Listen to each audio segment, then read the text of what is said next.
আসসালামু আলাইকুম, শুভ সকাল। আমি এখন আছি দেশের বাড়িতে। দেখেন আমার আজকে দেখাবো আপনাদের আমাদের ছোট্ট একটা খামার, অনেক কষ্ট করে রাত 3 দিন করে বড় করতেছি।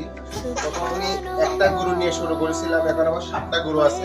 আসেন আমি দেখাই। এই যে আমার শুরু, এটা হলো অস্ট্রেলিয়ার জাতের একটা, এটা হলো বেলজিয়াম জাতের একটা দেশি গরু। দেখেন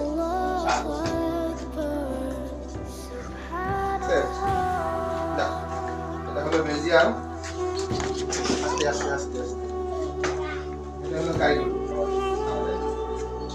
এটা হলো আমার ছোট্ট একটা খামার, প্রথমে শুরু করছি। আপনার সবাই তো সবাই দোয়া করবেন আমার জন্য, আমি তো আস্তে আস্তে এটা বড় করতে পারি। আমার একটা মুরগির খামার আছে, খামার বাড়ি। আমার একটা ইউটিউব পেজ আছে, চ্যানেল আছে, কারণ রশিদ খামার বাড়ি, সবাই চ্যানেলটা ফলো করবেন। এগুলো আমার খামার, ছোট্ট খামার। দেখাও ওগুলো সবগুলো করে দেখাও।